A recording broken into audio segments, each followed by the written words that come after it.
வருகை தந்து சிறப்பித்துக் கொண்டவங்கள் அனைவரையும் இந்த நேரத்தில் நன்றி கலந்து தெரிவித்துக் கொள்கிறேன்.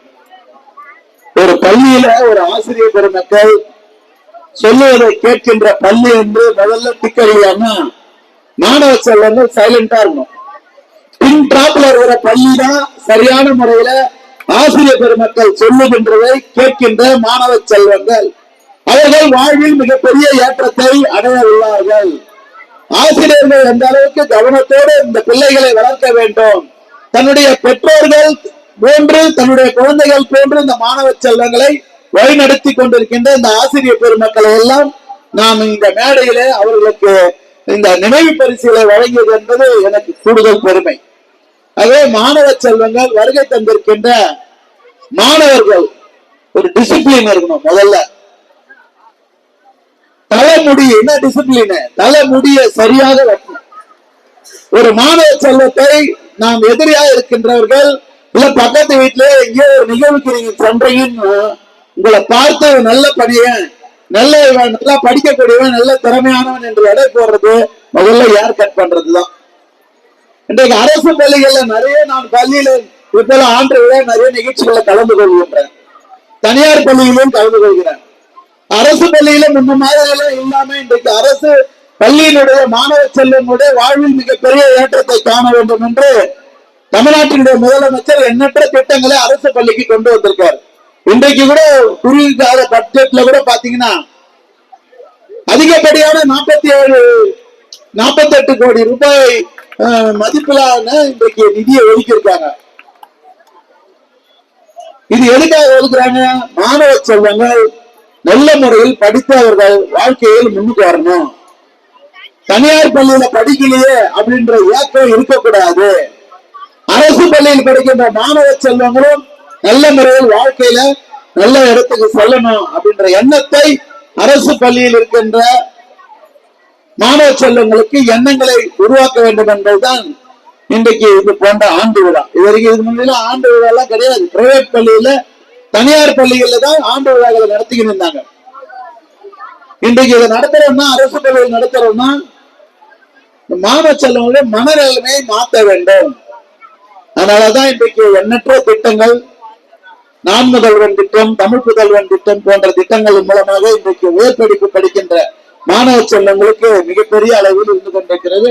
காலை சிற்றுன்று போல எண்ணற்ற திட்டங்கள் இன்றைக்கு மடிக்கணினி திட்டம், இன்னைக்கு அரசு வேலை வாய்ப்புல இன்னைக்கு இடஒதுக்கீடு, விளையாட்டு வீரர்களுக்கு இடஒதுக்கீடு, இப்படி எண்ணற்ற திட்டங்களை தந்து கொண்டிருக்கிறது தமிழ்நாடு அரசு.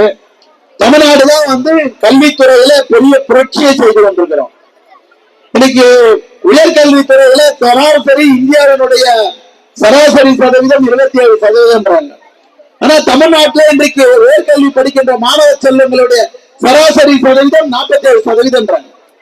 எந்த அளவிற்கு இருமடங்கு தமிழ்நாட்டினுடைய மாணவ செல்வங்கள் இன்றைக்கு பள்ளிக்கு உயர்கல்விக்கு செல்லுகிறார்கள் என்பதற்கு இது மத்திய அரசு, ஒன்றிய அரசு அறிக்கையின் மூலமாக நம்முடைய தமிழ்நாடு அரசு படிக்கின்ற மாணவ செல்வங்களுக்கு இன்றைக்கு ஒரு பெரிய நமக்கு கிடைத்த வாய்ப்பு. அதனால நல்லா படிங்க, நல்லா விளையாடுங்க. இந்த விளையாட்டுல உன்னதமான திட்டங்களை கொண்டு வந்து விளையாட்டுல போட்டி போடுறவங்க, விளையாட்டுல திறமைகள் இருக்கின்றவர்களை அரசு பார்த்துக்குது. நீங்க உலக அளவில் நடக்கிற ஒலிம்பிக்கா இருக்கட்டும், உலக நிலையில விளையாட்டு போட்டிகள்ல கலந்து வரணும்னா நான் ஏழ்மையானவன், என்னால முடியாது, ஆனா விளையாட்டி நான் வெற்றி பெறுவேன், என் தன்னம்பிக்கை இருக்கு, அதற்கான உடற்பயிற்சி, அதற்கான முயற்சிகளை நான் வைத்திருக்கிறேன் நீங்க சொன்னீங்கன்னா உடனடியாக அரசு இந்த துறை சார்ந்த அமைச்சர் உதயநிதி ஸ்டாலின் அவர்களுடைய கவனத்திற்கு எடுத்து சென்றா அது எத்தனை லட்சமா இருந்தாலும் அதை அரசே ஏற்றுக்கொண்டு உங்களுக்கான செலவினத்தை ஏற்று உங்களை வெற்றி பெறுவதற்கும் இந்த இந்தியாவிற்கும் தமிழ்நாட்டிற்கும் பெருமை சேர்க்கின்ற வகையில் உங்களுடைய திறமையை பயன்படுத்தி கொண்டிருக்கிறது தமிழ்நாடு அரசு. இதெல்லாம் தெரிஞ்சுக்கணும், என்னென்ன திட்டங்கள் இருக்கிறது. அரசு பள்ளியில் படிக்கிறோமே என்று நாம கவலைப்படக்கூடாது, எல்லாரும் முடியும். அப்துல் கலாம் எங்க படிச்சாரு? இப்போ இன்றைக்கு இருக்கிற உயர் பொறுப்புல எல்லாம் அரசு பள்ளியில் படித்தவர்கள் எண்ணற்ற பேர்.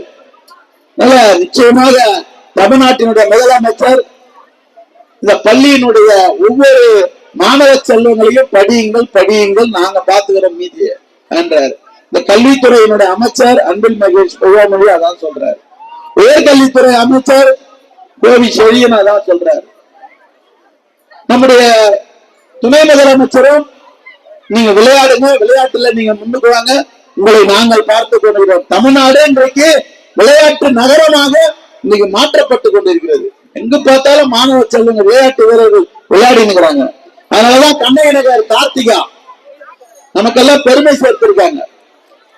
உலக அளவில் இன்றைக்கு தங்க மங்கை என்கின்ற பெயரை பெற்று இன்னைக்கு நம்முடைய மருத்துவ மற்றும் மக்கள் நல்வாழ்வுத்துறை அமைச்சர் முதலமைச்சர் கோப்பை என்று தமிழ்நாட்டில் இருக்கின்ற கபடி விளையாட்டு வீராங்கனைகளையும் அழைத்து செய்தியில் முதல்வர் கோப்பை என்ற தலைப்பில் நடத்தினார்.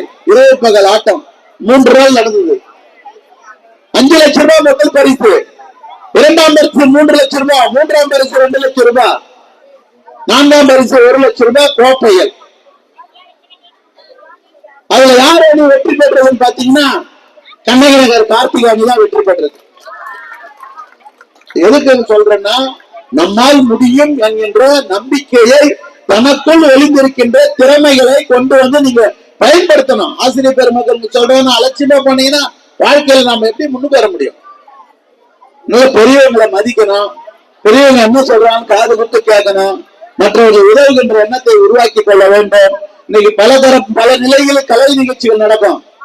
எல்லா மாணவர்களும் விளையாட முடியுமா? எல்லா மாணவர்களும் கலை நிகழ்ச்சியில கலந்துக்க முடியுமானா, ஆசிரியர்கள் போல நிகழ்ச்சி இருக்குன்னு சொன்னா உடனே நீங்க பேர் கொடுக்கணும்.